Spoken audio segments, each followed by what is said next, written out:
ద్రౌపది దేవికి సీతాదేవికి క్షమాపణ చెప్పమంటున్నారు. అదే చేత్తో గరికపాటి గారికి, యాక్టర్ శివాజీ గారికి, తర్వాత హిందూ సంఘాల వాళ్ళకి క్షమాపణలు అడగమంటున్నారు. వినాయకుడి సన్నిధిలోనే నేను క్షమాపణలు కోరుకుంటాను. చెప్పే ముందు నేనేమన్నానండి, ద్రౌపది దేవిని సైంధవుడు కీచకుడు బలాత్కారం చేయబోయి చచ్చిపోయారు అన్నాను. బలాత్కారం అంటే ఇంగ్లీష్లో ఏంటి, రేపు. తర్వాత సీతాదేవిని రావణాసురుడు ఎత్తుకెళ్ళిపోబోయి చచ్చిపోయారు అన్నాను. అంతే. ఇక్కడ చీరలు కట్టుకున్న వాళ్ళు ఆ మగవాళ్ళు ఏది చేస్తే వాళ్ళు చచ్చిపోయారు. ఇక్కడ 60,000 రేపులు జరిగాయి.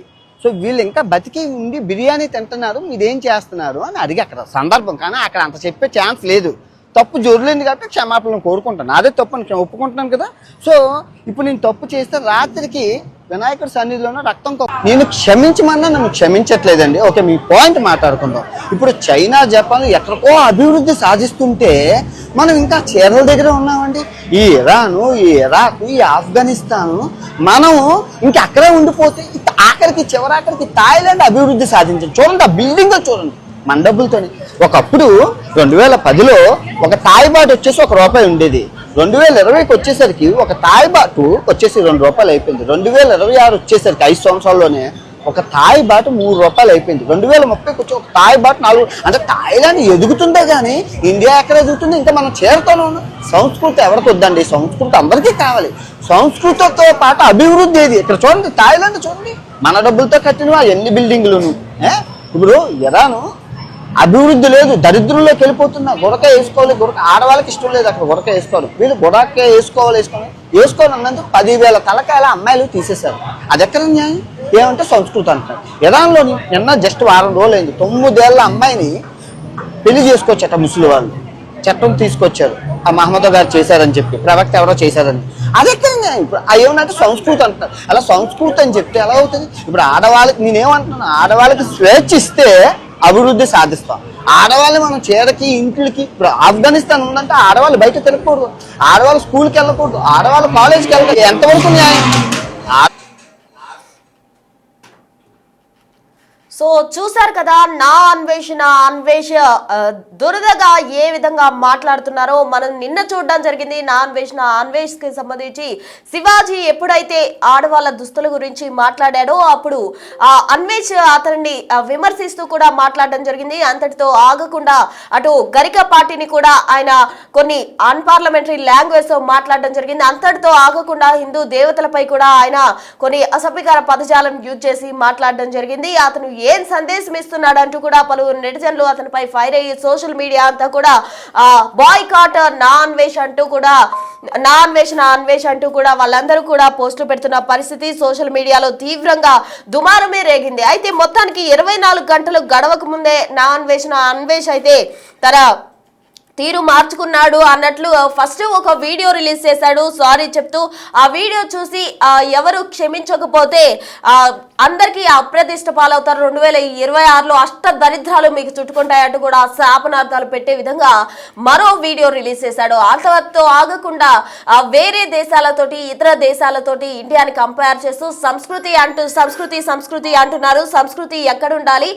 సంస్కృతి అనేది ఉన్నప్పటికీ కూడా అటు అభివృద్ధి అనేది ఉండాలి అంటూ కూడా అతను తీవ్ర వ్యాఖ్యలు చేసిన పరిస్థితి. మొత్తంగా నా అన్వేష్ విషయానికి వస్తే తప్పు దొర్లిదంటూ కూడా కొత్తగా వీడియో పోస్ట్ చేశాడు. తను శివాజీని మాత్రమే తిట్టాను, గరికపాటిని అన్న మాటలు వెనక్కి తీసుకుంటున్నానంటూ కూడా సారీ చెప్పాడు. అంతటితో ఆగుంటే ఓ రకంగా అతను సేవ్ అయ్యేవాడు. తన క్రెడిబిలిటీ అంతా కూడా తానే తగ్గించుకుంటున్న విధంగా కూడా అన్వేష్ చేస్తున్న మరో వీడియో ఇప్పుడైతే మరోసారి తీవ్ర సంచలనంగా మారిందనే చెప్పాలి. ఎందుకంటే ఇతర దేశాలతోటి అభివృద్ధితోటి ఇండియాని కంపేర్ చేస్తూ సొంత దేశాన్ని అతను కొంచెం కించపరిచేలాగా మాట్లాడుతున్నాడు. కాబట్టి ఇప్పటికే హిందూ సమాజం అంతా కూడా అన్వేష్ చేసిన వీడియోకి తీవ్రంగా మండిపడుతున్నారు. అతను నా అన్వేషణ యూట్యూబ్ ఛానల్ ఏదైతే ఉందో ఆ ఛానల్ అంతా కూడా అందరూ అన్సబ్స్క్రైబ్ చేయడం, మరోవైపు ఇన్స్టా అకౌంట్స్ కావచ్చు, ఫేస్బుక్ అకౌంట్స్ కావచ్చు అందరూ అన్ఫాలో చేయడం 24 గంటల వ్యవధిలోనే కూడా ఎక్కువగా జరిగిందనే చెప్పాలి. అయితే అంతటితో క్షమాపణలు చెప్దాము అని కొంచెం వెనక్కి తగ్గి అన్వేష్ ముందుకొచ్చి ఒక వీడియో రిలీజ్ చేశాడు. అనుకునే లోపే మరో వీడియో రిలీజ్ చేశాడు. తన నోటి దురుతోటి మరోసారి తన క్రెడిబిలిటీ తానే తగ్గించుకున్న విధంగా కూడా అన్వేష్ వ్యవహరించిన పరిస్థితి. తన తప్పును స్వీకరించిన వారికి శాపనార్థాలు కూడా పెట్టాడు అన్వేష్.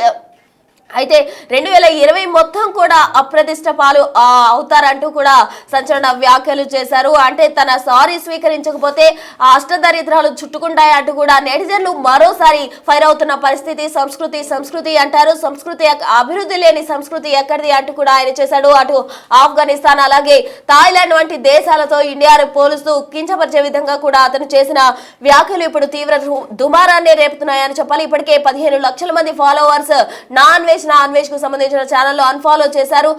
నా అన్వేషణకు చుక్కలు చూపిస్తూ ఉన్నారు జనాలు. అయినప్పటికీ కూడా అతనిలో ఏ మాత్రం కూడా మార్పు లేదు. అతని నోటి దురదే అతని క్రెడిబిలిటీ అంతా కూడా తగ్గించింది అన్న దానిలో ఎటువంటి సందేహం లేదు. అయితే నా అన్వేష్ ఫస్ట్ శివాజీని అలాగే గరికపాటి గారిని కావచ్చు, హిందూ దేవతలను కావచ్చు ఆయన అప్రతిష్ట పాలు చేసే విధంగా అతను నోటి దురదతోటి మాట్లాడిన వ్యాఖ్యలు ఏవైతే ఉన్నాయో దాంతో హిందూ సమాజం అంతా కూడా తీవ్ర ఆగ్రహం వ్యక్తం చేసింది. బాయ్కాట్ నాన్ వెజ్ అంటూ కూడా అందరూ సోషల్ మీడియా వేదికగా కూడా తమ అభిప్రాయాలు వ్యక్తం చేసిన పరిస్థితి. తాజాగా అతను 24 గంటలు గడవక ముందే సారీ చెప్తూ ఓ వీడియో రిలీజ్ చేశాడు. అంతటితో ఆకుండా నా సారీ స్వీకరించిన వారికి 2026లో అష్ట దరిద్రాలు చుట్టుకుంటాయంటూ మరోసారి తన నోటి దొరదను అతను బయట పెట్టేశాడు. దీనికి సంబంధించి తాజా అప్డేట్స్ అందించేందుకు మా ప్రతినిధి గౌతమి లైవ్ లో జాయిన్ అయ్యేందుకు సిద్ధంగా ఉన్నారు ఫోన్ లైన్ ద్వారా. గౌతమి చెప్పండి, నా అన్వేష్ మనం చూస్తూ ఉన్నాం. నిన్న శివాజీకి సంబంధించి అతను చేసిన వీడియో వైరల్ అయింది. అటు హిందూ సమాజం అంతా కూడా అతన్ని బాయ్కాట్ చేయాలంటూ ముందుకు వచ్చిన పరిస్థితి. మరోవైపు పలు స్టేషన్స్ లో కూడా కేసులు నమోదైన పరిస్థితి. తాజాగా అతను సారీ చెప్తూ 24 గంటలు గడవక ముందే సారీ చెప్పాడు. అంతటితో కాకుండా మరో వీడియో రిలీజ్ చేశాడు. ఇతర దేశాలతోటి ఇండియాని కంపేర్ చేస్తూ కూడా అతను తన నోటి మరోసారి ప్రూవ్ చేసుకున్నాడని చెప్పాలి. అసలు ఏంటి నా అన్వేష్ పై అసలు ఎటువంటి యాక్షన్ ఉండే అవకాశం ఉందంటారు? అయితే నిన్నటి నుంచి మనం చూస్తున్నాం నా అన్వేషణ కోసం వ్యాఖ్యలు ఎంత దుమారం రేపుతూ ఉన్నాయో. ముఖ్యంగా ప్రజలందరూ కూడా వ్యతిరేకిస్తున్న పరిస్థితి కనిపిస్తుంది.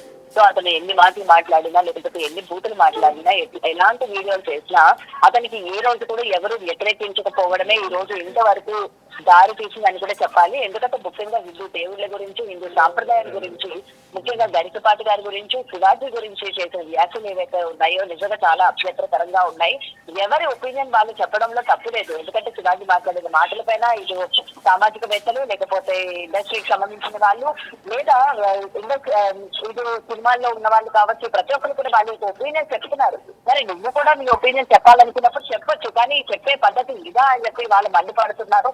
ముఖ్యంగా దేవుళ్ళ గురించి మాట్లాడేసరికి ఇక్కడ ఉన్న ప్రజలందరికీ కూడా తీవ్ర ఆగ్రహం వ్యక్తమయ్యి ఒక్కసారిగా తన యూట్యూబ్ ఛానల్ అలాగే ఇన్స్టాగ్రామ్ లో ఏ విధంగా నిందించి అన్ఫాలో కొడుతున్నారో మనం చూస్తూ ఉంటాం. సో ఇదే కాకుండా ఒక్కసారిగా తన డౌన్ ఫాల్ స్టార్ట్ అవబోతోంది అని అనుకుంటున్నాం.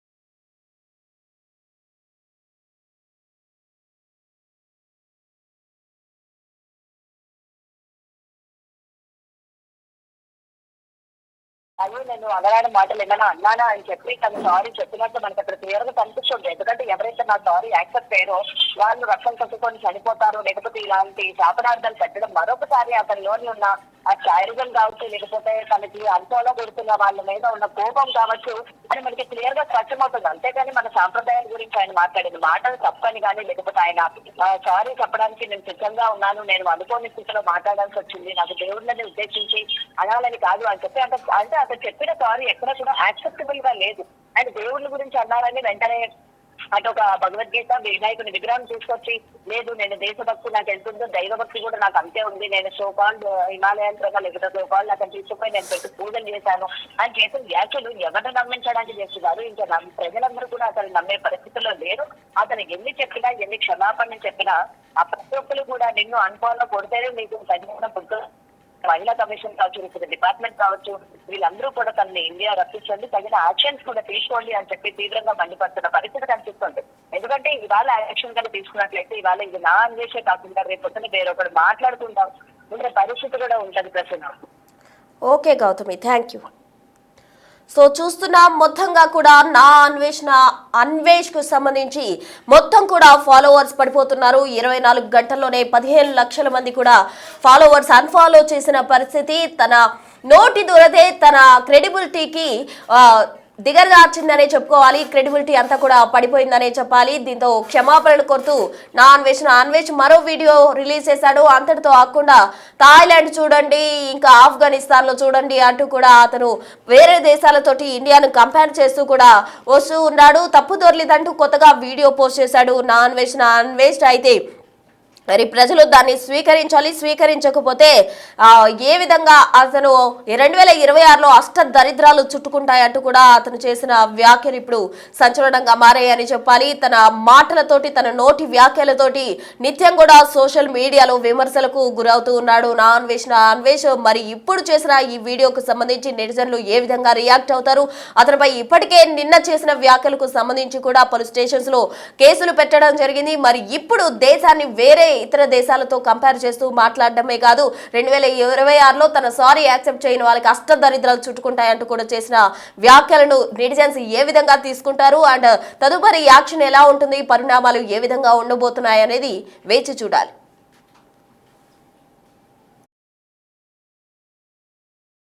దేవికి సీతాదేవికి క్షమాపణ చెప్పమంటున్నారు. అదే చేత్తో గరికపాటి గారికి, యాక్టర్ శివాజీ గారికి, తర్వాత హిందూ సంఘాల వాళ్ళకి క్షమాపణలు అడగమంటున్నారు.